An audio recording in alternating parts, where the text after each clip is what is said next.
শুভেচ্ছা Washington DC থেকে দস্তগীর জাহাঙ্গীর আপনাদের সামনে হাজির হয়েছি।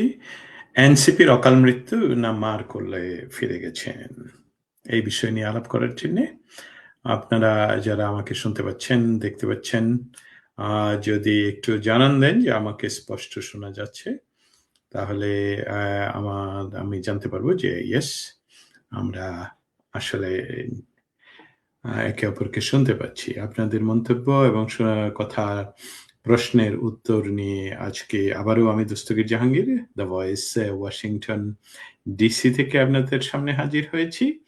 আমি যদি প্রশ্ন করি বা জিজ্ঞেস করি আপনারা কেমন আছেন, আমি জানি যে বাংলাদেশের যে পরিস্থিতি সেটা কতটুকু পরিমাণ শান্তির অবস্থা বাংলাদেশে বিরাজ করছে। আপনারা ইতিমধ্যে অনেক প্রোগ্রেসের কথা জানেন। যে দলিলটুকু আপনাদের সামনে এই মুহূর্তে দেখা যাচ্ছে সেটা একটা দলিল যে ডক্টর ইউনূসের প্যারিসে ২৩০ কোটির বেশি টাকার একটি কোম্পানির মালিক তিনি। এসবগুলো আরো আস্তে, আস্তে বের হবে। তো সে যাই হোক, আমি যে কাজটুকু এখন করে আসি সেটা থেকে দা to the stage but stop sharing. Let's do that. এখন আমাকে যারা দেখতে পাচ্ছেন একদম ক্লিয়ার শোনা যাচ্ছে। জি, শোনা যাচ্ছে। ভাই রাজাকারের কোলে রাজাকার চলে গেছে। ভাই রাজাকাররা রাজাকারের চলে গেছে। কোলে চলে গেছে। যাক। তাহলে তো আমরা সুস্পষ্টভাবে বুঝতে পারছি। চলুন সেখান থেকে আমরা কথা বলে আসি যে ২০২৪ সালের জুলাই অগাস্ট মাসে যে আন্দোলনটা তথাকথিত আন্দোলনটা শুরু করলো তারা কারা শুরু করলো? সেটার সাথে বাংলাদেশের রাজনৈতিক বা সরকার পরিবর্তনের আন্দোলনের কোনো ইঙ্গিত ছিল কিনা? যাই বলুন এটা নতুন মেরুকরণ অন্য ফন্দিতে বিএনপি জামাত ইউনূসগণ। মৃণাল ঢালী। আচ্ছা, মৃণাল ঢালীর কথাটা শুনে আসি। উনি বলছেন, যাই বলুন এটা নতুন মেরুকরণ অন্য ফন্দিতে বিএনপি জামাত ইউনূসগণ। আচ্ছা, ভেরি গুড। সেইটা কি সেটা নিয়ে আমরা চেষ্টা করব। আরাফাত হোসেন ইয়াসিন যে হে জননী কোটি জনতার স্বপ্নে তুমি তোমার জন্য কাঁদে স্বদেশ ভূমি। শেখ হাসিনাতে আস্থা। অবশ্যই শেখ হাসিনাতে আস্থা এ বিষয়ে আর তো কোনো সংশয়ই আর থাকলো না। যিনি আবু সাঈদ রতন নিউ ইয়র্ক থেকে। রতনদা কেমন আছেন? আসসালামু আলাইকুম। ওয়ালাইকুম আসসালাম। এনসিপির অকাল মৃত্যু নাকি মার কোলে ফিরে গেছে? বাংলাদেশে ৭১ সনের যে স্বাধীনতার যুদ্ধ পরবর্তীতে বহুবার চেষ্টা করা হয়েছে এই দেশটিকে আবার স্বাধীনতা বিরোধী শক্তিরা দখল করে নেওয়ার জন্য। সেটা শুরু হয়েছে ১৯৭৫ সালের ১৫ই আগস্ট থেকে।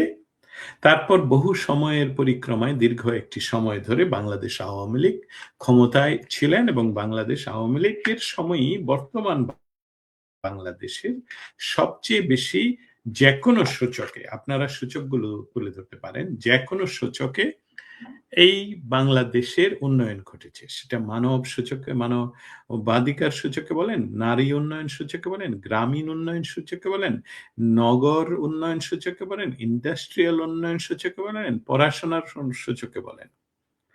আন্তর্জাতিক প্রেক্ষাপটে বাংলাদেশ একটি স্থির, স্বাধীন, সার্বভৌম এবং অনেকটাই যেখানে আর কোনো ধরনের নৈরাজ্যবাদ, সন্ত্রাসবাদের চারণভূমি হিসাবে তার চেয়ে আরো বড় কথা যেটাকে একসময় আমেরিকান বা মার্কিন যুক্তরাষ্ট্রের হেনরি কিসেঞ্জার বলেছিলেন যে তলাবিহীন ঝুড়ি, সেখান থেকেই দেশ উন্নয়ন করে যাচ্ছে। এমনকি পাকিস্তানের তৎকালীন প্রধানমন্ত্রী বলেছিলেন যে প্রধানমন্ত্রী বাংলাদেশের রাজনীতি বাংলাদেশের উন্নয়নের মাইল ফলক হিসাবে দেখেছেন এবং তাকে অনেকে বলেছেন যে আমাদের আর কিছু প্রয়োজন নেই, আমাদেরকে বাংলাদেশের মতন করে দাও পাকিস্তানের। সেখানকার ঘটনাটা একদম ডক্টর ইউনূস যেভাবে বলেছেন সেভাবে তারা একত্রিত হয়ে বাংলাদেশ বিরোধী ৭১-এর পরাজিত শক্তি একত্রিত হয়ে বিভিন্ন নামে এই এই ধরনের কিশোর গ্যাংদেরকে সাথে নিয়ে, আবারও বলছি কিশোর গ্যাং বলছি এই জন্যে, আপনারা নিশ্চয়ই গত কয়েকদিন ধরে সামাজিক মাধ্যমে দেখে যাচ্ছেন, সর্বশেষ তাজনুভা জাবিন উনি নিজে একটি 11 ঘন্টা আগে একটি দীর্ঘ চিঠি লিখেছেন ইয়াতে, সামাজিক মাধ্যমে, যে কেন তিনিও ইয়ে থেকে সরে যাচ্ছেন, এনসিপি থেকে সরে যাচ্ছেন। এনসিপির যে দুর্বৃত্তরা, এই দুর্বৃত্তরা আসলে, এনসিপি হলো জামাতের কোন একটা টিম, জামাতের বহু team, A team, B team, AB party, BB party, CB party, এই সমস্ত পার্টি করেই তারা বাংলাদেশকে দখল করেছে। এবং এই দখল করার যে তারা যে মেটিকুলাসলি ডিজাইন করে মানুষকে, এমনকি এখনো পর্যন্ত বহু বহু, আমি মনে করি যে মানুষ যারা আওয়ামী বিরোধী, রাজনৈতিকভাবে আওয়ামী বিরোধী মানুষ থাকা অস্বাভাবিক হবার কোনো কারণ নেই, তাদেরকে তাদের দলে ভিড়িয়ে নেয় এবং তাদেরকে দলে ভিড়িয়ে নিয়ে তাদের মৌলিক যে এজেন্ডা, বাংলাদেশকে হারিয়ে দেওয়া, পূর্ব পাকিস্তানে ফিরে যাওয়া, এই জন্যে তারা বারবার এই ছেলেদেরকে, এই আমি বলবো যে এই অকর্মণ্য, অশিক্ষিত, মূর্খ এই ছেলেদেরকে সামনে রেখে জামাতের A team, B team, C team হিসাবে তারা কাজ করেছে। তারা কিছু মানুষকে তারা বিভ্রান্ত করতে পেরেছে, এটা তাদের সক্ষমতা হয়েছে। অনেকদিন পর দেখলাম আপনার বীর বাঙালি, আপনি অসংখ্য ধন্যবাদ। আমি এখন চেষ্টা করব আবার নিয়মিত আসার জন্য। 2026 তো সামনে চলে আসছে, সামনে সে বিষয় নিয়ে ইয়ে হবে। বড় লেখায় চাচা, বড় লেখায় বাবা চাচাকে, দেখি এখানে কি বলছেন, বড় লেখায় বাবা চাচাকে হত্যার পরে ওই রাতে পুরো পরিবারের সদস্যগুলোকে হত্যা করেছে জঙ্গিরা। দেখুন, আপনারই দেখুন। আরেকজন বলছেন, আমি এখন আমার কথাগুলো না বলে আপনারা যারা প্রশ্ন করছেন বা নিজেদের অনুভূতির কথা লিখছেন, আমি চলুন সেসবগুলো আগে প্রচার করে আসি। এখানে কাজী জাহিদুল ইসলাম বাবু বলছেন, দেশকে বাঁচাতে আরেকটা যুদ্ধের প্রয়োজন, তবে নেতারা সব বিদেশে। দেখুন কাজী জাহিদুল ইসলাম বাবু, আমি আপনার সাথে একমত। দেশকে বাঁচাতে যদি আরেকটা যুদ্ধের প্রয়োজন হয়, সেই যুদ্ধের নেতারা তারা পালিয়ে থাকবে কেন? তারা যারা পালিয়ে গেছে তারা তো নেতা নয়। যদি আপনার কাছে মনে হয় কেউ পালিয়ে গিয়ে থাকে, সে তো আপনার নেতা নয়, সে তো দেশ বাঁচানোর জন্য নয়। অতএব আপনার নেতাকে আপনাকেই হয় নেতৃত্ব দিতে হবে, অথবা আপনাকে নতুন নেতৃত্ব খুঁজে বের করতে হবে। কারণ দেশ তো আপনার, মাতৃভূমি তো আপনার, সন্তান তো আপনার।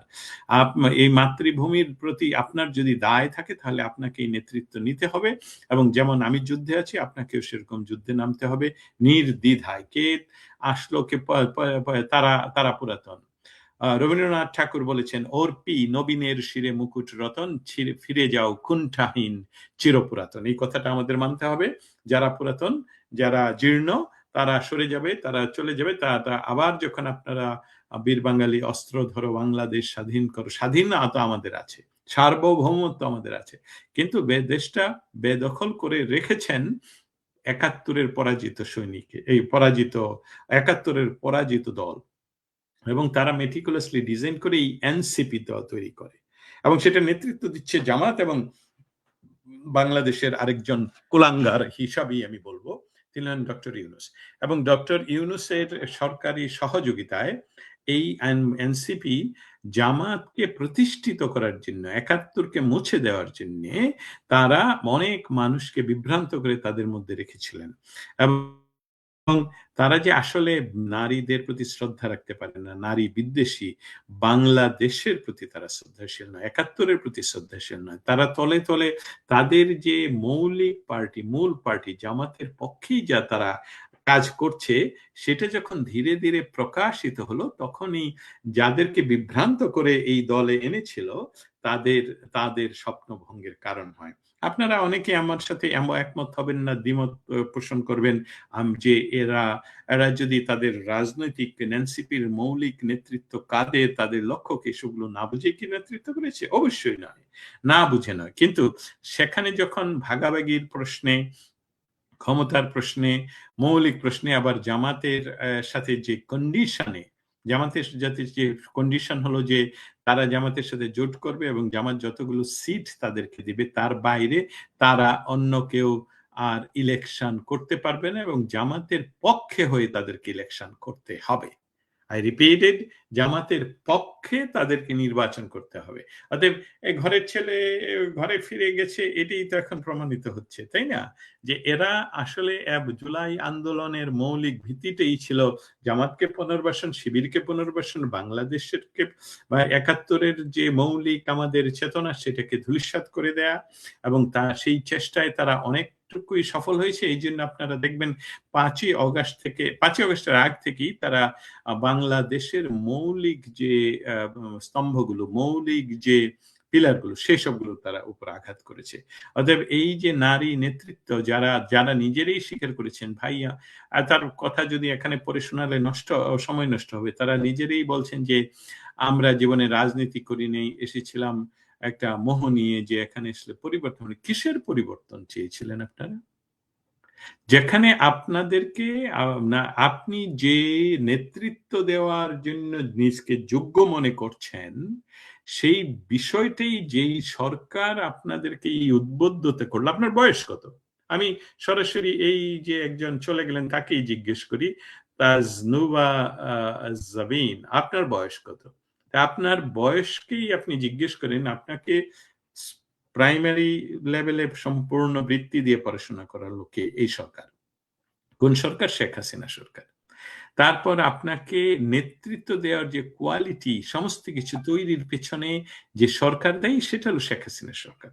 অতএব আপনি সেই শেখ হাসিনা সরকারকে সরিয়ে কোন স্বপ্নের সরকার সেখানে আনবেন, যাতে করে আপনি আরো উন্নত করতে পারেন নিজকে, মানুষ হিসাবে, নারী হিসাবে। এটা কি আপনি নিজকে জিজ্ঞেস করেছিলেন কখনো? আমার এই প্রশ্নের উত্তর হয়তো বা আপনাদের কারো কাছে নেই। ছেড়ে দিয়েছেন এনসিপি, আমার মনে হয় সেটা আপনার নীতি বা নৈতিকতার প্রশ্নে নয়। আমার মনে হচ্ছে সেটা আপনার ভাগাভাগির প্রশ্নে। আপনাকে যদি সরাসরি তারা বলতো যে বিনা নির্বাচনে বা নির্বাচনে কৌশলে বা ইঞ্জিনিয়ারিং করে আপনাকে এমপি করে দেওয়া হবে, আপনি কি ছেড়ে দিতেন? অবশ্যই ছেড়ে দিতেন না। এবং এটা আপনার জন্য নয়। এই যে, এবং আপনারা গত ১২ মাস ধরে বা ১৬ মাস ধরে যেভাবে বাংলাদেশ বিরোধী বক্তব্য আপনি দিয়েছেন, আপনারা দিয়েছেন, সকলে মিলে দিয়েছেন এনসিপির। তা এসব কি বাংলার মানুষ কি আপনাদেরকে মনে করেন যে এসবগুলো ভুলে যাবে? তবে একটি বিষয় প্রমাণিত হয়ে গেল যে আপনারা আসলে জামাতের বি টিম হিসাবে কাজ করার জন্যই মাঠে এসেছিলেন, এবং এখন যেহেতু আপনাদেরকে, জামাত কখনো নারীদের প্রতি শ্রদ্ধাশীল নয়, জামাত কখনো ইন্ডিপেন্ডেন্সির যে পক্ষে নয়, ইন্ডিপেন্ডেন্ট বাংলাদেশের পক্ষে নয়, স্বাধীনতার পক্ষে নয়। তারা যুদ্ধ করেছে অস্ত্র হাতে নিয়ে, অক্সিলিয়ারি ফোর্স হিসাবে পাকিস্তানের পক্ষে। এই কথাগুলো তো আমাদের চেয়ে বেশি জানার কথা, কারণ আমরা প্রবাসী থেকে, আপনি দেশে থেকে যেই সরকারের আমলে আপনি সুশিক্ষিত নিজকে মনে করছেন হলেন দেশকে নেতৃত্ব দেওয়ার জন্য, তাকেই আপনি ফেলে দেবেন? তার সাথে রাজনৈতিক প্রতিদ্বন্দ্বিতা করতে পারেন। সরাসরি বলুন যে আমি একটি নতুন রাজনৈতিক দল করব, যেটা ৭১ মানে বাংলাদেশে রাজনীতি করবেন, ৭১ মানবেন না? তাহলে বাংলাদেশ মানছেন না তো। আপনি বঙ্গবন্ধু মানবেন না? তাহলে বাংলাদেশ মানছেন না তো। আপনি ৩২ নাম্বার ভেঙে ফেলবেন, তাহলে তো বাংলাদেশ মানছেন না। অতএব সেখানে আপনার পরিণতি যে এরকম হবে সেটা তো আমরা আগেই, আমরা জ্যোতির্বিদ না হয়ে, আমরা হস্তরেখা বিশারদ না হয়েও, আমরা ভবিষ্যৎ বিশারদ না হয়েও তো আপনাকে বলে দিতে পেরেছি সেই জুন জুলাই মাসেই, অগাস্ট মাসেই ২০২৪ যে আপনাদের পরিণতি হবে করুন। এবং এখন নৌকাতে এই তাদের ডিঙ্গি থেকে লাফিয়ে ঝাঁপিয়ে পড়লেও কিন্তু আপনাদের শেষ পরিণতি ঠিক হবে না। কারণ বাংলাদেশের মানুষ ৭১-কে মুছে দেওয়ার যে ষড়যন্ত্র আপনারা করেছেন, তাকে কিন্তু ঘৃণা ভরে প্রত্যাখ্যান করেছে। আপনারা যে meticulously ডিজাইন করে মানুষকে বুঝিয়েছিলেন যে আমরা কি একটা কোটা আন্দোলন, যে ওখানে কোটা বেশি, আমরা পরীক্ষা দিয়ে আমরা ভালো কি জানি, আমরা মেধাবী হয়েও সুযোগ পাচ্ছি না, তাতে করে সাধারণ মানুষের আপনাদের প্রতি একটা সহানুভূতি এসেছিল বলে আমার ধারণা। কিন্তু আমরা বারবার বলেছিলাম যে এই পথে যাবেন না, এখানে কোটা কোনো বিষয় নয়। কোটা বাংলাদেশ সরকার ২০১৮ সনেই কোটা বাতিল করে দিয়েছিলেন, এবং তার বিরুদ্ধে গত জুন মাসে কে একজন, হয়তোবা আপনাদেরই লোক, মেটিকুলাসলি ডিজাইনের অংশ হিসেবে গিয়ে কোর্টে আবেদন করে, সেই কোর্টের যে জাজ এই আবেদনকে আমলে নিয়েছেন কথা বলার জন্য, জাজমেন্ট দেননি, সেটাও হতে পারে মেটিকুলাস ডিজাইনের অংশ। সমস্ত কিছু আপনারা সরকারের পক্ষ থেকে যখন বলা হলো ধৈর্য ধারণ করুন, দেখি কোর্ট, স্বাধীন কোর্ট কি বিচার দেয়। যদি কোর্ট বলে যে আমাদেরকে আবার কোটাতে ফিরে যেতে হবে, আমি সরকার সেটাকে আবার বাতিল করে দেব। কিন্তু আপনারা নিজেরাই এখন এই প্রতিদিনই আপনাদের নারী নেতৃবৃন্দ কিন্তু এখন প্রতিদিন আপনাদের এই ভিউ বাড়ানোর জন্য প্রতিদিন এসে কি কি ঘটনা কি করেছেন এখন অস্বীকার করছেন। সবই জানেন কিন্তু অস্বীকার করছেন। বা পুলিশ বাহিনীকে যে হত্যা করা হয়েছে সেটা আপনারা জানেন, মেটিকুলাসলি জানেন, এখন অত্যাচার অস্বীকার করছেন। কিন্তু আপনারা দায় এড়াতে তো পারবেন না। ক্রিমিনাল অ্যাক্টের দায় এবং সহযোগিতার দায় তো কেউ এড়াতে পারবে না। ৩,৫০০ পুলিশের উপরে ৪,০০০ পুলিশের উপরে ৪,০০০-এর উপরে পুলিশ অফিসারকে হত্যা করে ১০,০০০ আওয়ামী লীগের নেতাকর্মীকে হত্যা, ১০ লক্ষ মানুষের ঘরবাড়ি, দোকান, মাছের প্রজেক্ট, গরুর খামার সহ সব লুটপাট করেছেন। অগ্নিসংযোগ করেছেন ৮ লক্ষের বেশি ছাত্রলীগ নেতাকর্মীকে শিক্ষার মতন ও মৌলিক অধিকার কেড়ে নেয়া মিথ্যা মামলা করেছেন। এসবগুলোর বিচারের জন্য তো বিচার আপনাদের হতে হবে। এনসিপিতে যারা আছেন এখনো ঝুলে আছেন।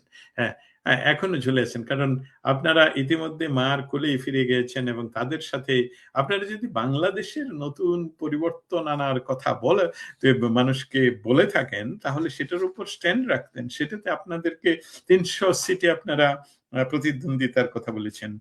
৩০০ সিটে দিতেন, দেখতেন মানুষ আপনাদেরকে ভোট দেয় কি দেয় না।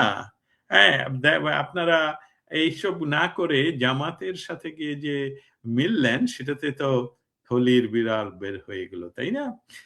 অসংখ্য ধন্যবাদ। আমার সাথে যারা আছেন আপনাদের কাছে একটা অনুরোধ, আমি অনিয়মিতভাবে আপনাদের সামনে ওয়াশিংটন ডিসি থেকে আসি। বাংলাদেশের যে পরিস্থিতি, বাংলাদেশের যে মানবাধিকার পরিস্থিতি, সমস্ত কিছু নিয়েই আমি প্রতিনিয়ত আপনাদের সামনে কিছু না কিছু বিষয় নিয়ে কথা বলার চেষ্টা করব।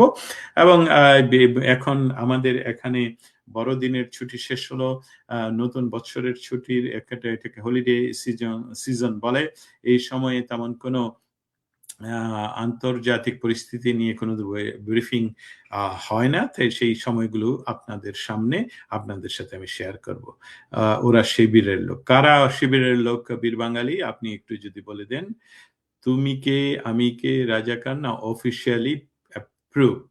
আমি একটা কথা আপনাদেরকে শোনাই। তুমি কে, আমি কে, আমি যেহেতু এখানে ডিসিতে, ওয়াশিংটন ডিসিতে একটা বইমেলার আয়োজন করি, বাংলা বইমেলার আয়োজন করি। অতএব আমার সাথে এখানে অনেক মানুষের, অনেক সজ্জন মানুষের পরিচিতি, তাদের সাথে একসাথে মিলে কাজ করতাম। তাদেরই কিছু মানুষ তখন বলেছিল যে আসলে তুমি কে, আমি কে, রাজাকার না, কে বলেছে স্বৈরাচার, তো আমাকে বলছে এটা শুনে দেখুন। আমি বললাম এটা তো এডিট করা, তাহলে তো ওই রাতেই যেটা বলছে সেটাই তো বলছে যে তুমি কে, আমি কে, রাজাকার। এটা তো বলা বাংলাদেশের মানে একটি রাষ্ট্র যেখানে রাজাকার আনকন্ডিশনালি অক্সিলিয়ারি ফোর্স হিসাবে ১৯৭১ সনের ১৬ই ডিসেম্বর ৯৩,০০০ পাকিস্তানি আর্মির সাথে নিঃশর্তে আত্মসমর্পণ করেছে, সেখানেই তো ফুল স্টপ। সেখান থেকেই তো রাজাকার, আলবদর, আল শামস, জামায়াত ইসলামী, এই সকল দলগুলো বাংলাদেশে রাজনীতি করার অধিকার তারা রাখে না। এটাই আইন, এটাই যুদ্ধের আইন, এটাই বাংলাদেশের আইন। যদি নাও থাকে তাও যেহেতু লজিক ইজ ল, সেই হিসাবে এটাই আইন। বাংলাদেশে যারা বাংলাদেশে সেদিন পরাজয়ের বরণ করেছেন, যারা সাইন করেছেন যে আমরা নিঃশর্তে আত্মসমর্পণ করলাম, including all kind of auxiliary force like Al-Badr, Al Shams, Razakar, সমস্ত কিছু। অতএব সেখানে আপনাদের তো রাজনীতি করার কোনো অধিকারই থাকে না। সেই অধিকার না থাকার লোকেরা আপনারা বলছেন তুমি কি, আমি কি, রাজাকার। ইউ নো আমরা আমরা কি করছি, ওরা শিবিরের লোক। জয় বাংলা, জয় বঙ্গবন্ধু বলছেন, আমি ইন্ডিপেন্ডেন্ট, আমি স্বাধীন, নাম জানা থাকলে ভালো হতো। দীন মোহাম্মদ, কোন নেতার দরকার হবে না, দেশকে বাঁচাতে তাহলে সাধারণ জনগণ যুদ্ধ করবে, অবশ্যই দীন মোহাম্মদ। আপনাকে আমি স্যালুট জানাই। নেতাকে, নেতা পরামর্শদাতা, নেতাকে, নেতা যে আপনার সামনে চলে তিনি নেতা নন। নেতা হলেন তিনি যিনি আপনার সাথে এক কাতারে চলেন। নেতা হলেন তিনি যে আপনার সাথে একইভাবে ভার বহন করেন। অতএব আমরা আমাদের নেতার যে ডেফিনিশন আমরা মনে করি যে উনি নেতা, উনি চলে গেছেন, আত্মগোপনে চলে গেছেন। আমরা এখন শব্দটা বলি যে অরফান বা আমাদের আ আ নেতৃত্ববিহীন। এটা কিন্তু সত্য নয়। দেশ আপনার, আপনি দেশের সন্তান। আমি এ দেশের সন্তান। আমি যেমন যুদ্ধে ঝাঁপিয়ে পড়েছি, আমার নেতা কে? আমার একমাত্র নেতা বঙ্গবন্ধু শেখ মুজিবুর রহমান। তিনিই জাতির পিতা। তিনিই বাঙালি জাতির ত্রাণকর্তা। এবং বঙ্গবন্ধুকে হত্যা করা যায় না। আমার কথাগুলো ইমোশনাল হলেও রাজনৈতিকভাবে খুবই প্রয়োজন। দেখুন এনসিপিতে যদি আপনি একজন ব্যক্তিকে দেখাতে পারেন যার কোনো নেতৃত্বের গুণাবলী আছে, একটি ব্যক্তি শুধু তাদের সকলের যে বয়স, সেই বয়সে তারা নেতৃত্বে যাওয়ার মতো যোগ্যতা তাদের নেই। কারণ এটা নেতৃত্ব দিতে হলে যেরকম রাজনৈতিক বয়সের প্রয়োজন, সেরকম রাজনৈতিক পরিপক্কতার প্রয়োজন। আমাদের দেশে নেতা তৈরির কারখানা আসলে ছাত্র রাজনীতি। আপনারা কি ছাত্র রাজনীতি করেছেন? আপনারা তো ধোঁকাবাজির রাজনীতি করেছেন। আপনারা ছাত্রলীগের তো আপনারা যেভাবে বলেন কিছুর নিচে থেকে সমস্ত অপরাধ করে ছাত্রলীগের নাম দিয়ে এক হলো হেলমেট বাহিনী, আবার আপনি বুয়েটে ছাত্র হত্যা করেছেন। সমস্ত জায়গায় আপনাদের অত্যাচারে মানুষকে আপনারা অত্যাচারিত করে, হত্যা করে আপনারা নাম দিয়েছেন ছাত্রলীগের। আপনারা এখন আবার এই meticulously ডিজাইন এর অংশ হিসাবে জামাতের পৃষ্ঠপোষকতায়, জামাতের বি টিম, সি টিম হিসাবে আপনারা যে ডক্টর ইউনূস তার নিজস্ব বাংলাদেশটাকে তার নিজের একটা ব্যবসা প্রতিষ্ঠান হিসাবে দাঁড় করানোর জন্য আপনাদেরকে যে ব্যবহার করে এখন ছুঁড়ে ফেলে দিল। আপনারা কি বুঝতে পারছেন যে আপনাদেরকে ছুঁড়ে ফেলে দেওয়া হয়েছে? আপনারা কি বুঝতে পারছেন যে আপনাদের আর কোনো জায়গা নেই? এখন নিজেরা যেভাবে নিজেদেরকে একজন আরেকজনকে দোষারোপ করে সরে যাচ্ছেন, তার সাথে কিন্তু কয়েকদিন পরে আর যে এখনো পর্যন্ত যে সরকারি পেতেন, যেটাকে বলে সরকারি সহযোগিতা পেতেন, সরকারি প্রটেকশন দিয়ে সারা বাংলাদেশ আর্মির গাড়ি দিয়ে ঘুরে আসলেন। দেখুন না একজন রাজনৈতিক ব্যক্তি সারা বাংলাদেশে আর্মি প্রোটেকশন এ যাবে কেন? আপনার গানম্যান লাগবে কেন? ওয়াক, গো, হাঁটেন। আপনি দেখুন রাজনৈতিক লিডাররা আপনি লক্ষ্য করুন ৭১ সনের পর থেকে যেহেতু আপনাদের জন্ম গত ২০ বছর বা ২৫ বছর বা ৩০ বছরের ভিতরে, তাহলে আপনারা এর আগের নেতাদেরকে লক্ষ্য করুন তারা কিভাবে গ্রামে গঞ্জে হেঁটে বেড়াচ্ছে। আপনাদের গানম্যান লাগে। আপনাদের জামাতের টাকা লাগে। আপনাদের জামাতের বি টিম হয়। আপনাদের আসলে পরিণতি খুব ন্যাচারাল হয়। অপরিপক্ক অপরিপক্ক বা ইঁচড়ে পাকা মির দিন শেষ। আপনারা বুঝতে পারছেন। এখন দেখি দীন মোহাম্মদ কি বলছিলেন আপনি? দেখি কোন নেতা দরকার হবে। অবশ্যই এটা আপনার সাথে আমি সহমত পোষণ করলাম। আবার দীন মোহাম্মদ বলছেন, "এই মুহূর্তে এই দেশকে বাঁচাতে হলে সকল সাধারণ মানুষ যুদ্ধে ঝাঁপিয়ে পড়তে হবে। এখানে কোন নেতার দরকার নেই।" অবশ্যই আপনার সাথে আমি একমত। নেতৃত্ব ন্যাচারালি সেখানে চলে আসবে। আপনাদের কোন ক্রমেই পিছপা হলে চলবে না। এনসিপির সেল্লা শিবিরের লোক। এনসিপি নিজেই শিবির। এনসিপি নিজেই জামাতের প্রোডাক্ট। এটা তো প্রমাণিত।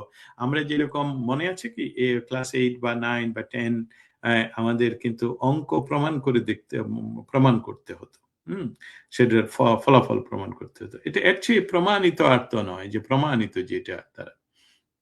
এখন দেখি এমডি তামজিদ ভাই পাকিস্তানিরা সৌদি আরবে বসে গল্প করতেছে বাংলাদেশ নাকি পাকিস্তান হতে হতে হাতে চলে যাবে, এটা কি সম্ভব? আপনার এটা খুব দুর্দান্ত একটি প্রশ্ন, আমি এটা নিয়ে কিছু কথা বলতে চাই। বাংলাদেশে যেহেতু এই বিষয়টা ডক্টর ইউনূস, জামায়াতে ইসলামী এবং পাকিস্তানের সহযোগিতায় পয়সায় কাজগুলো ঘটছে, প্রতিনিয়ত ঘটছে। সেটা পাকিস্তানিদের, আমার সাথেও যারা পাকিস্তানি সাংবাদিকদের সাথে কথা হয়, তাদের কাছে তারা মৃদুমন্দ আমাকে কিছু ইনফরমেশন দিতে চেষ্টা করে যে ওপেন না হয়ে। তারা খুব আনন্দিত যে এই মুহূর্তে বাংলাদেশটা ভারতকে খোঁচাচ্ছে, যেটা পাকিস্তান চায়।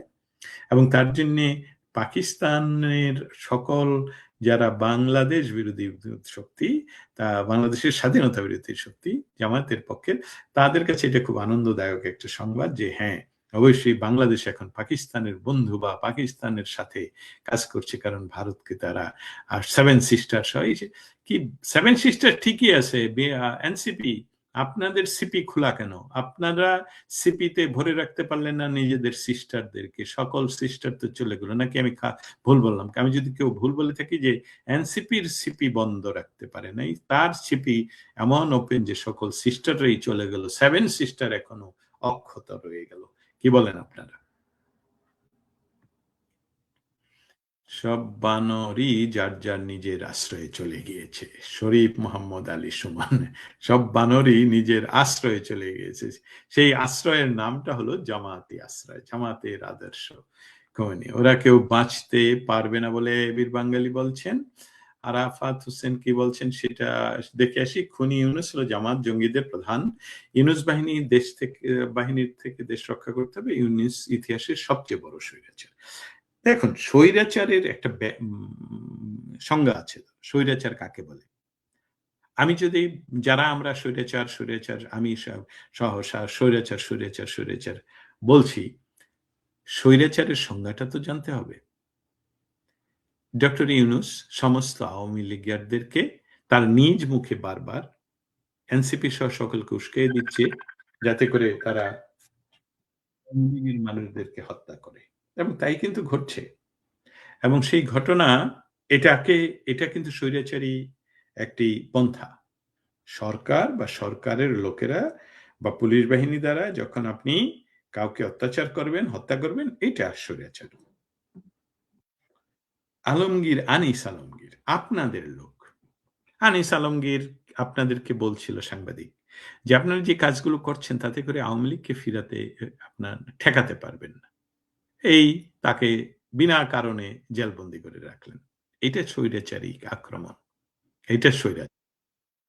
আপনারা সকলে মিলে যখন একাধারে বাংলাদেশের আতুর ঘর ৩২ নাম্বার ভেঙে দিচ্ছেন বারবার প্রতিদিন এখনো পর্যন্ত, অথচ সরকার নাকি এক্সিস্ট করে বাংলাদেশে, সেখানে সরকারের কোনো বাহিনী সেখানে এটার বাধা দিতে যায় না, প্রতিবাদ করে না, আজ পর্যন্ত একটা কেস হয় না। কারণ এটা তো সরকারি সম্পত্তি, ব্যক্তিগত সম্পত্তিও কেউ আক্রমণ করলে সেখানে কেস হওয়ার কথা, সরকারি কেস, সরকারবাদী কেস হওয়ার কথা, সেটা করা হচ্ছে না।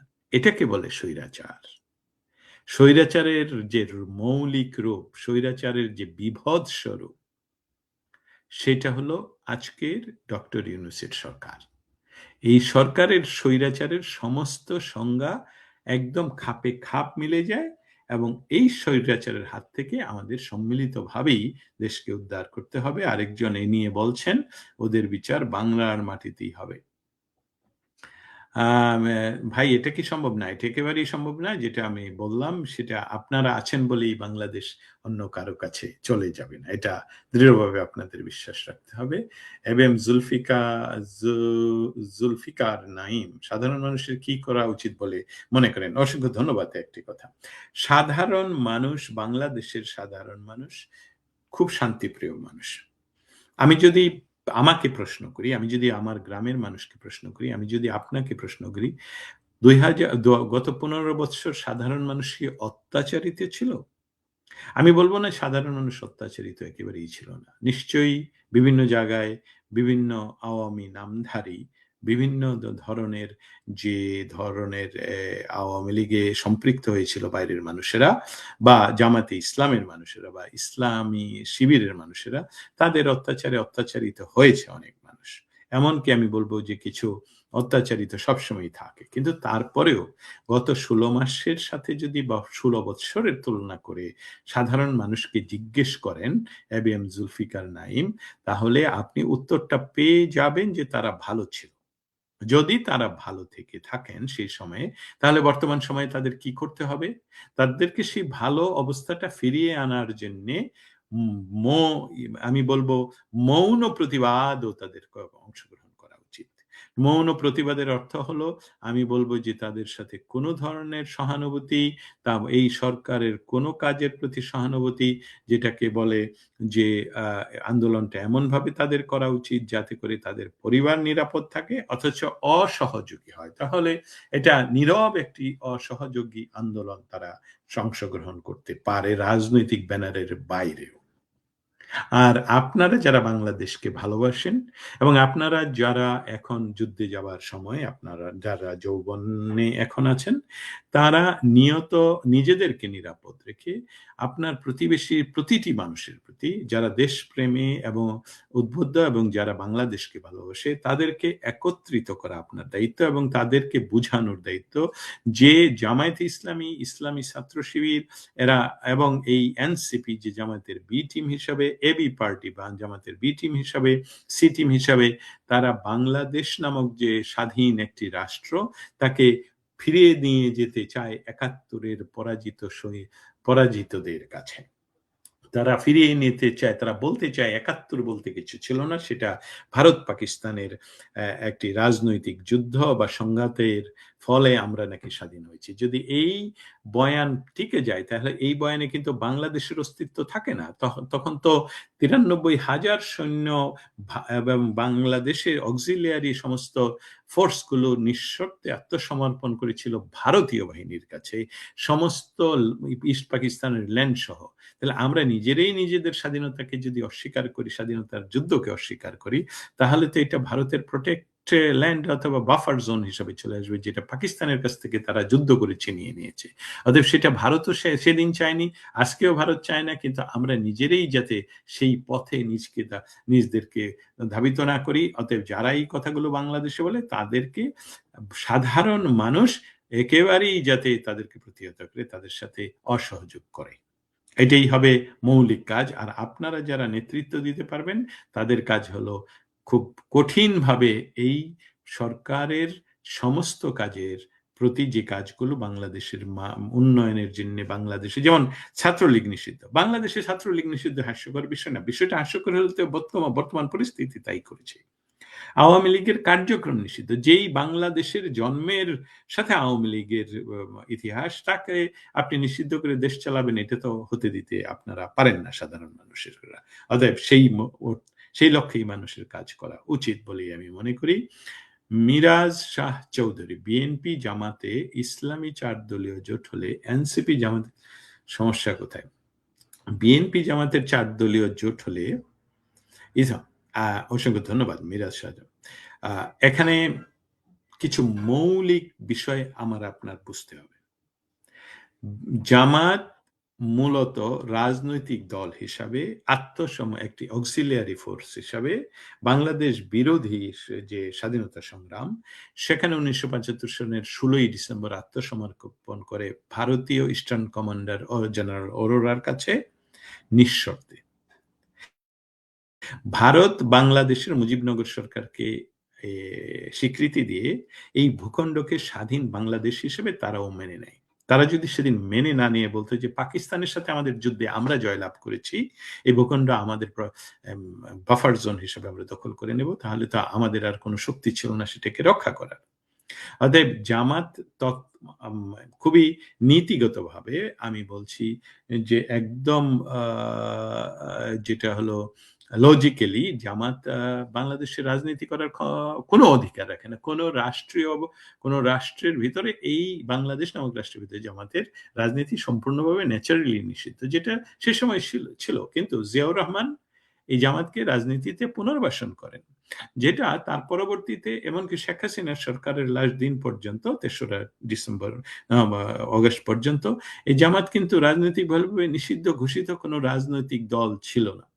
আচ্ছা, সেখানে বিএনপি জামাত তারা জোট করেছে, তারা ক্ষমতায় গিয়েছে এবং সেটার মৌলিক বিরোধিতা বাংলাদেশের পক্ষের মানুষেরা, ৭১-এর পক্ষের মানুষেরা তারা সবসময় এটার বিরোধিতা করেছে এবং তারা ক্ষমতাচ্যুত হয়েছে। এটা হলো ইতিহাসের একটা অংশ। নতুন ইতিহাস গড়ার জন্য যে মেটিকুলাসলি ডিজাইন করে বাংলাদেশে তথাকথিত একটা ছাত্র আন্দোলন করা হলো, যার ফলশ্রুতিতে আর্মির সহযোগিতায়, সম্পূর্ণ সহযোগিতায় বাংলাদেশে নির্বাচিত সাংবিধানিক সরকারকে ক্ষমতাচ্যুত করা হলো। তারপর এই যে ইন্টারিম গভর্নমেন্ট, সেই ইন্টারিম গভর্নমেন্টের পয়সায়, পৃষ্ঠপোষকতায়, আর্মির সহযোগিতায় যে এনসিপি করা হলো, সে এনসিপি কি বলেছে? নতুনত্ব দিবে। আচ্ছা, আপনারা যদি নতুনত্ব দেন, তাহলে তো পুরাতনের সাথে আপনারা তো বলা উচিত যে ফিরে যাও কুণ্ঠাহীন চিরপুরাতন। তবে তো সেই পুরাতনের কাছে না গিয়ে তারা নতুন, যেভাবেই হোক তারা নতুন কথা বলার কথা ছিল, সেটার জন্যই তো মানুষকে উদ্বুদ্ধ করেছিল। কিন্তু না, তারা জামাতের বি টিম, সি টিম হিসাবে এখন মৌলিক বিষয়টাই তারা তাদের সমস্ত নারী নেতৃত্ববাদ, মানুষ যা খুশি ভাবে তারা তাদের জামাতের কাছে কোলে ফিরে গেল। এর চেয়ে সুন্দর ভাবে আর কিভাবে প্রমাণ করবেন মিরান মিরান শাহ চৌধুরী? অতএব এই দুইটা প্রেক্ষাপট এক নয়। আমি বলছি না যে ৪ দলীয় জোট সাথে জামাত যখন ৪ দলীয় জোট করছে এটা সঠিক ছিল। অবশ্যই না। বাংলাদেশ বিরোধী কোন শক্তি বাংলাদেশে রাষ্ট্রে ক্ষমতায়ও থাকা উচিত নয়, বিরোধী দলেও থাকা উচিত নয়। বাংলাদেশের যে যারা বাংলাদেশ শাসন করবে তারা উভয় দলকেই বাংলাদেশের ৭১-এর স্বাধীনতা সংগ্রামের যে ঐতিহাসিক সত্য, যে মৌলিক ৪ স্তম্ভ, তাকে মেনে নিয়ে ক্ষমতায় গ্রহণ করতে হবে, মেনে নিয়ে বিরোধী দল গঠন করতে হবে। এটাই বাস্তবতা, এটাই ভবিষ্যতের বাংলাদেশ। এমডি তানজিম, ভাই এটা কি সম্ভব? কোনটা সম্ভব? আমি তো এমডি তানজিম উত্তর দিয়েছি যে আপনি ইয়াতে বসে, সৌদি আরব বসে যা শুনেছেন এটা সম্ভব নয়। এটার উত্তর দিয়েছি ভাই, এটা সম্ভব না। খাম্বা তারেক তার মার লাশ নিয়ে রাজনীতি করছে। বেগম খালেদা জিয়া মারা গেছে গত ২৮শে নভেম্বর, গত মাসের ২৮ তারিখ। ইতিহাসে প্রথমবার বিএনপির একটি লাশ নিয়ে খেলছে। ইতিহাসে প্রথমবার বিএনপির লাশ নিয়ে খেলছে। আপনার সাথে আমি হয়তো একটু দ্বিমত পোষণ করছি। লাশ নিয়ে খেলার অনেকবারই হয়েছে তাদের। আমরা তৃণমূল কর্মীরা প্রতিনিয়ত আপনার কথা শুনতেছি। আপনি প্লিজ সময় পেলে লাইভে চলে আসবেন। আরাফাত হোসেন ইয়াসিন, অসংখ্য ধন্যবাদ। জানেন তো যে আমি চেষ্টা করে যাচ্ছি নিয়ত আপনাদের সামনে আসার জন্য। আপনাদের সামনে আসার আগে আমার তো তথ্য সংগ্রহ করতে হয়, প্রশ্ন করতে হয়, তারপর আমি আসব। তবে আপনার কথাটা আমার মনে থাকবে। আপনি আমাদের সকলে আজকে যারা আমার কথা শুনছেন এখন বা ভবিষ্যতে শুনবেন, আপনাদের সকলের কাছে আমার একটি রিকোয়েস্ট, আপনারা সকলে আমার এই লাইভটুকু শেয়ার করে দেবেন। তাহলে যারা অনিয়মিতভাবে আমার আশায় এটা মিস করছেন তারা শুনতে পাবেন। আপনাদের যদি আরো কোনো প্রশ্ন থাকে আপনারা লিখে জানাতে পারেন। আজকের এই বিষয়টা আসলে আমি ইন্টারেকশন করতে চাচ্ছি আপনাদের সাথে। আপনাদের প্রশ্নের উত্তর আমি দিতে চাই। অতএব যারা আমাকে লাইভে এখন শুনতে পাচ্ছেন দয়া করে শেয়ার করে দেন বন্ধু বান্ধবদের সাথে, তারাও যাতে আমাকে প্রশ্ন করতে পারেন। ফ্রান্সে আজকে মুজিব সৈনিকদের স্লোগান পিনাকি পিনাকি টেরোরিস্ট জঙ্গি আজকে দেশপ্রেমী জীবনতার হাত থেকে বেঁচে গেছে পিনাকি। এটা কে বলেছেন? দুরুদ মিয়া, আমার মনে হয় তিনি নিউ ইয়র্ক থেকে। ইতিমধ্যে ভিডিও এসেছে, যে ভিডিও সামাজিক মাধ্যমে প্রচারিত হচ্ছে। ফ্রান্সে পিনাকিকে আরো, আমি মনে করি আপনারা রাজনৈতিক শক্তিরা আরেকটু কাজ করা উচিত, যে ফ্রান্সে বসে বাংলাদেশের মতন একটি দেশে বা ৩২ নম্বর ভাঙ্গায় উস্কানি দেয়া, তারপর ওই যে আরেকটা টেররিস্টকে জন্ম দেয়া, তাকে হত্যার সাথে যুক্ত সমস্ত কিছু, এবং জঙ্গিবাদকে উস্কে দেয়, এই সকল বিষয়ে আপনারা রাজনৈতিক শক্তি আমার মনে হয় আপনাদের আরো একটু প্রোঅ্যাক্টিভলি কাজ করলে, ডিপ্লোমেসি যদি আর একটু প্রোঅ্যাক্টিভলি কাজ করাতে পারেন, তাহলে আমরা যেভাবে এখানকার অন্ততপক্ষে একজনের ফেসবুকটা নাই করে দিতে পেরেছি। কারণ ইচ্ছা করলেই তো আমার ফেসবুক নাই করে দিতে পারবেন না। কারণ হলো আমাকে আপনাদেরকে প্রমাণ করতে হবে যে আমি কোনো জঙ্গিবাদ উস্কে দিচ্ছি। অবশ্যই আমি কোনো জঙ্গিবাদ উস্কে দিচ্ছি না। আপনারা জানেন আমেরিকার সবচেয়ে পপুলার প্রেসিডেন্ট ডোনাল্ড ট্রাম্প, এবং সেই ডোনাল্ড ট্রাম্পের বিরুদ্ধে ডক্টর ইউনূস কি তির্যকভাবে ২০১৬ সনে প্যারিসের একটি ইউনিভার্সিটিতে বলেছিলেন যে এটা পৃথিবীর জন্য, আমেরিকার জন্য, মানব জাতির জন্য একটা রাহুগ্রাস। সেটাও আমরা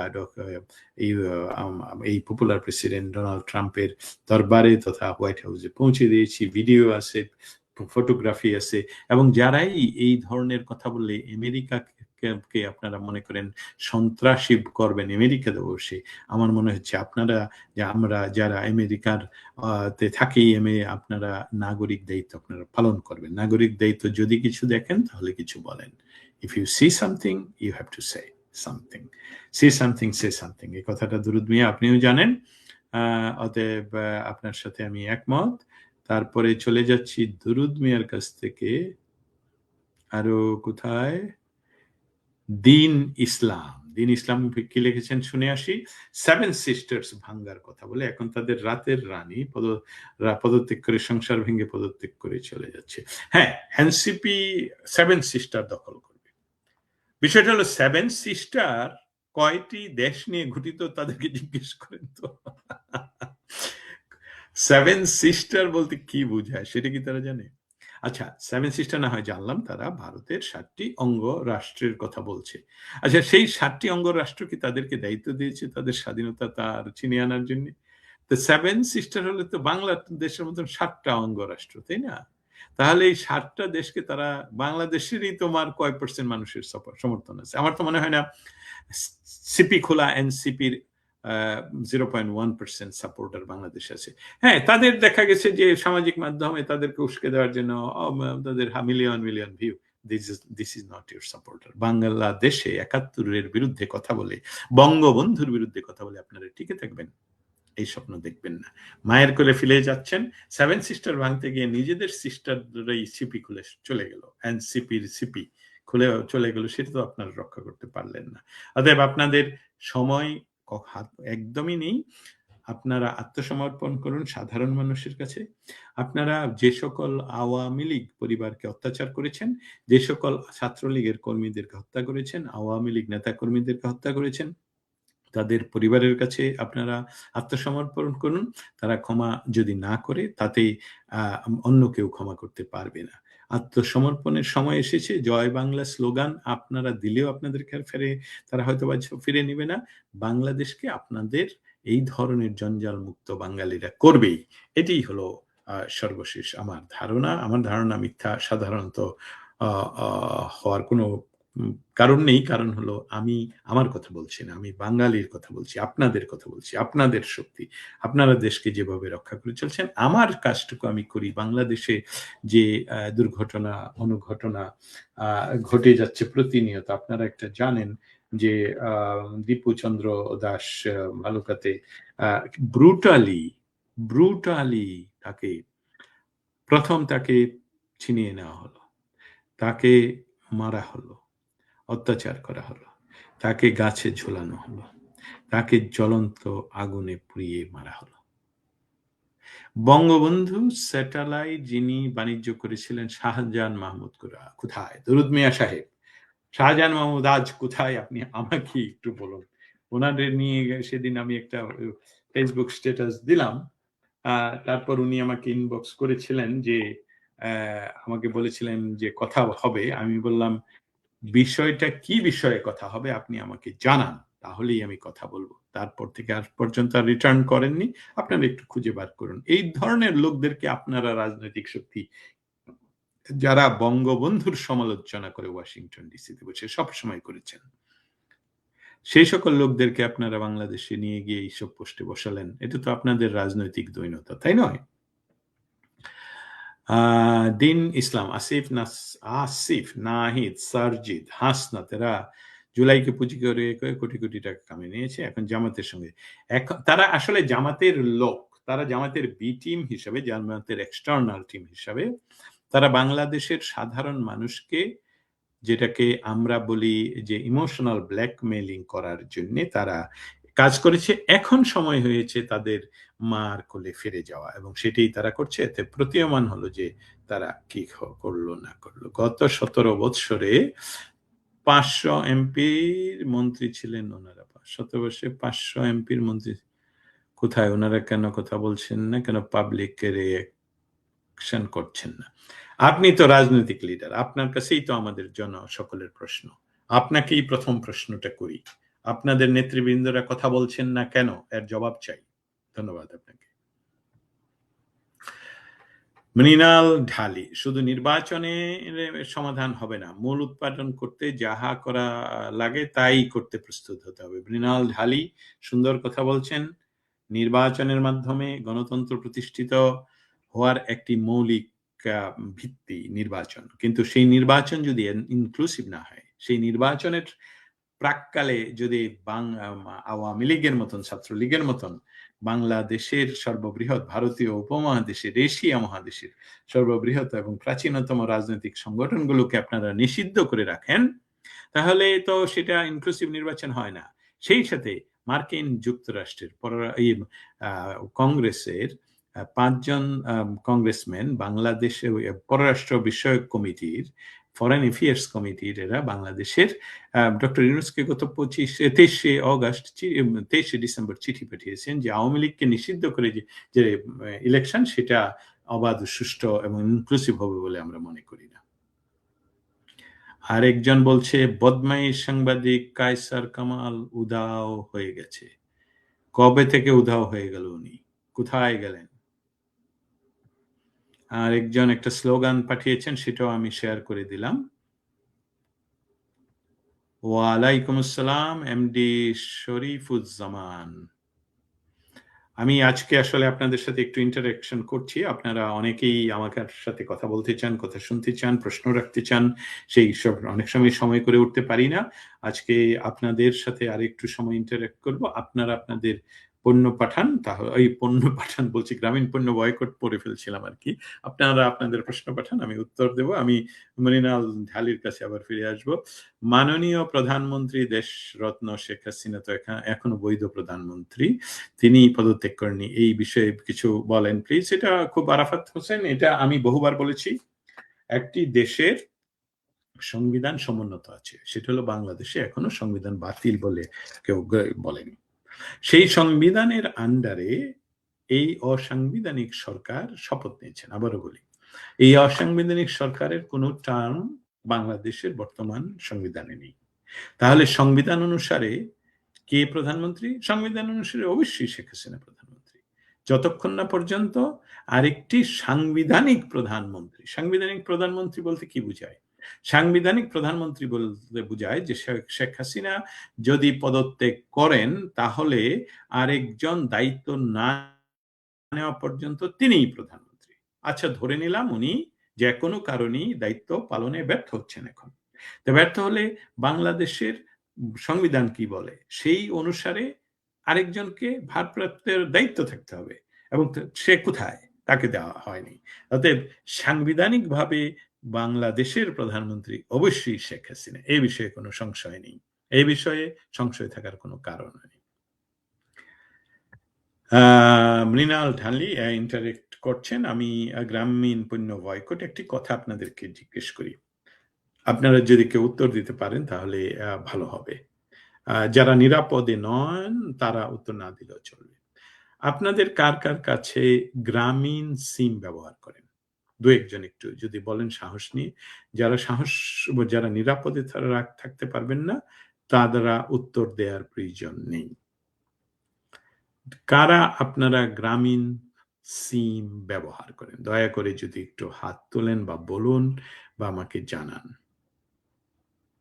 আপনারা কারা গ্রামীণ সিম ব্যবহার করেন?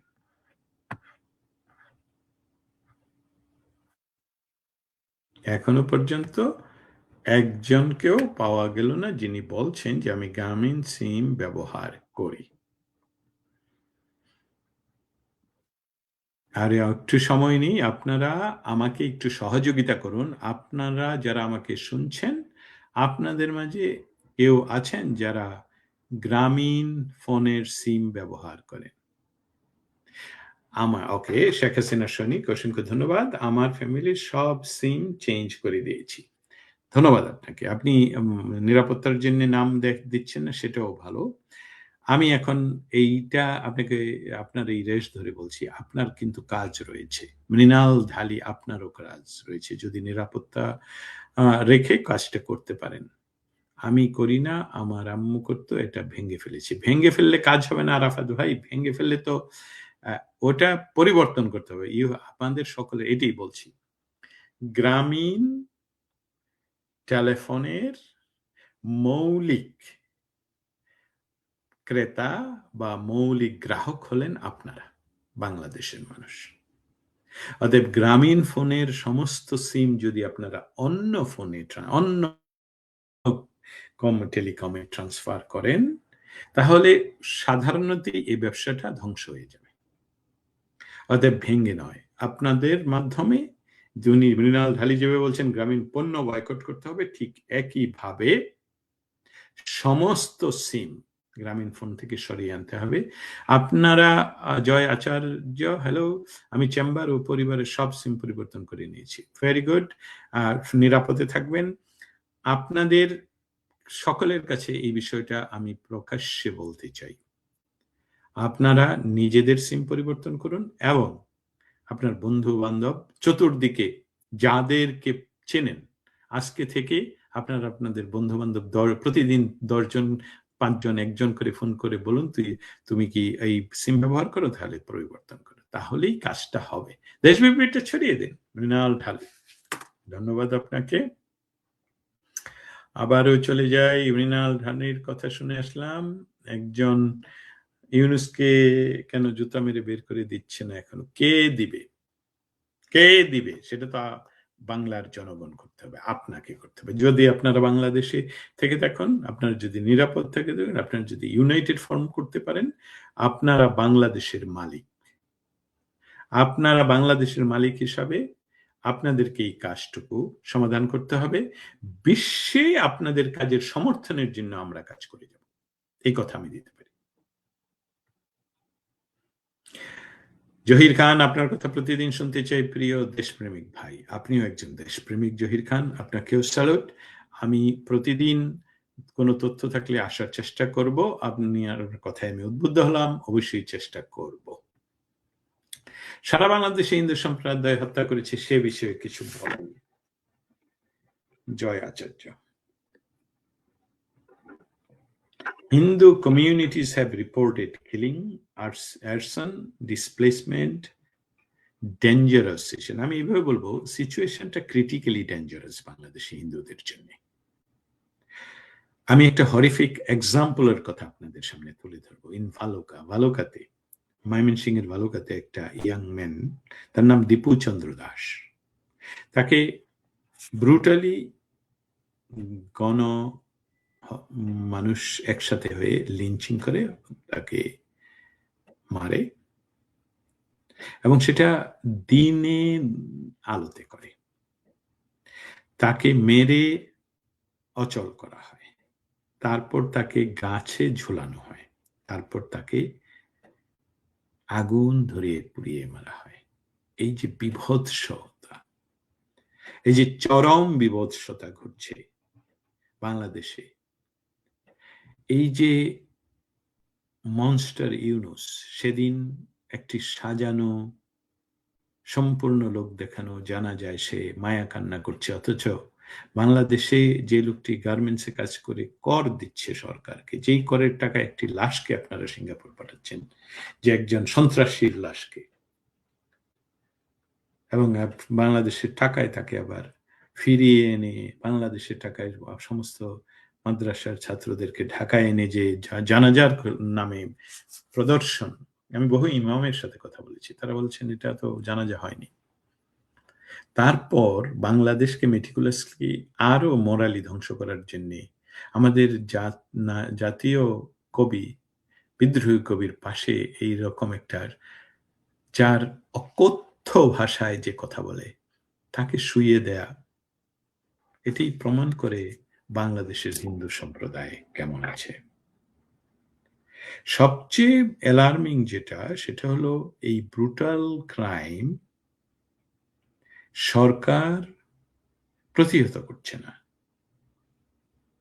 একজন মানুষকে যখন টর্চার করা হয়, মেরে ফেলা হয়, পুড়িয়ে সাধারণ মানুষের সামনে দিন দুপুরে, কোনো ইমিডিয়েট রেজিস্ট্যান্স হয় না বাই স্ট্যান্ডার্ড উপস্থিত মানুষ দ্বারা অথবা সরকারের কোনো বাহিনী দ্বারা। এটা একটা টেরিফাইং মেসেজ মাইনরিটিদের কাছে দেয়া হয়। হিন্দুদেরকে একটা টেরিফাইং মেসেজ দেওয়া হয়। সেই মেসেজটা কি? That violence against them can happen openly and without impunity.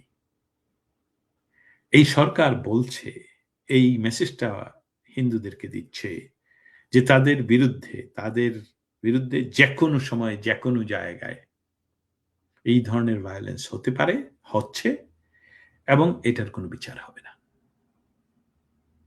অতএব দুঃখের সঙ্গে বলতে হয়, সারা বাংলাদেশের হিন্দু সম্প্রদায় হয়তোবা সারা দেশে একসাথে নয়, কিন্তু যেভাবে ঘটছে তাকে প্রতিহত করতে, কারণ আপনি আমি সকলেই বাঙালি। আমি বাঙালি মুসলমান, আপনি বাঙালি হিন্দু, কিন্তু আমি আপনার যেমন অধিকার আমার সেই রকম একই অধিকার বাংলার, স্বাধীন বাংলাদেশের। অতএব আপনাকে এর প্রতিবাদ করতে হবে। এইভাবে মরার চেয়ে বীরের মতো মরার অনেক বেটার। বাংলাদেশ মুসলমানের নয়, হিন্দুর নয়, বৌদ্ধের নয়, খ্রিস্টানের নয়, বঙ্গবন্ধুর ভাষায় বলতে হবে বাংলাদেশ বাঙালির, এখানে সকল মানুষের, সকল ধর্মের। অতএব এই যুদ্ধটা জয় আচ্ছা, এটা শুধু আমার একার নয়, এটা আপনার একার নয়, এটা আমাদের সকলের, কিন্তু যুদ্ধটা করতেই হবে, করতেই হবে, করতেই হবে। এনসিপি বলেন আর ইনকেলাব বলেন, এরা সবাই হ্যাঁ, ইনকেলাব মঞ্চ, এনসিপি, এরা কিন্তু জামাতের এ বি সি টিম, এই যে এবি পার্টি, এই যে এনসিপি, ছিপি খোলা এনসিপি, তারপরে ইনকেলাব মঞ্চের যে সন্ত্রাসী, যার মুখ দিয়ে এমন কোনো একটি শব্দ বের হয়নি যেটা বাঙালি জাতেই তার মা, পিতা, মাতা, সন্তানে, ভাই বোনের সামনে বসে শুনতে পারে। আপনাদেরকে প্রশ্ন করি, একটু উত্তর দেন। এই সন্ত্রাসী যাকে রাষ্ট্রীয় সম্মান দেওয়া হলো, তার যে মুখের ভাষা, সে যে স্লোগানগুলো বলছে, এই স্লোগানগুলো কি আপনি আমি কোনো বাঙালি তাদের ভাই বোন মাতা পিতার সামনে বসে শুনতে পারবেন? ওপেন যদি করে দেই আপনার ঘরে বসে, আপনার বাড়ি এসে, আপনি কি লজ্জা পাবেন না? আমাকে একটু জানান এই বিষয়টা। যদি আপনারা মনে করেন যে না, পাবেন না, তাহলে তাকে সরকার বাংলাদেশের টাকায় সম্মান দিয়েছে, তাতে আমি মনে করি কোনো অসুবিধা নেই। কিন্তু যদি যারা সম্মান দিয়েছে তাদের বাসায় তাদের মা বোন শিশু সন্তানের সামনে যদি তার এই স্লোগানগুলো আপনারা ওপেন শুনতে না পারেন, তাহলে আমার কথা আছে, তাহলে সে সন্ত্রাসী, তাহলে সে বাংলাদেশ বিরোধী, সে একজন উগ্রবাদী, সে একজন জঙ্গি, এবং সে একজন টেররিস্ট। এবং এই সমস্ত কারণে তাকে অবশ্যই বাংলাদেশের মাটি থেকে তুলে বঙ্গোপসাগরে ফেলে দিতে হবে। আপনারা তো কেউ কিছু বলছেন না। আপনারা যারা বাংলাদেশে আছেন, তারা যদি ভয়ে বা নিরাপত্তার স্বার্থে না বলেন সেটা বুঝি, কিন্তু আমাকে জানা দিবেন, আপনি কি এই সন্ত্রাসীর স্লোগান যেসবগুলো এখনো ফেসবুক বা ইউটিউবে পাওয়া যাচ্ছে, সেসবগুলো কি আপনার সন্তান, ভাই বোন, পাড়া প্রতিবেশী, সিনিয়রদের সামনে শুনতে পাবেন, ওপেনলি শুনতে পারবেন কিনা বলেন একটু আমাকে।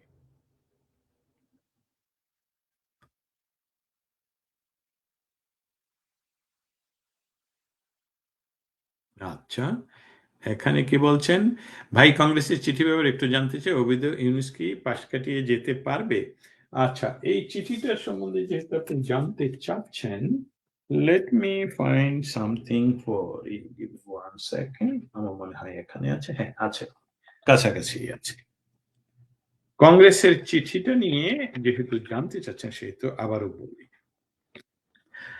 আপনাদেরকে কংগ্রেসের চিঠিটা পড়ে শোনাই, তাহলে মনে হয় আপনাদের জন্য বুঝতে বেটার হবে।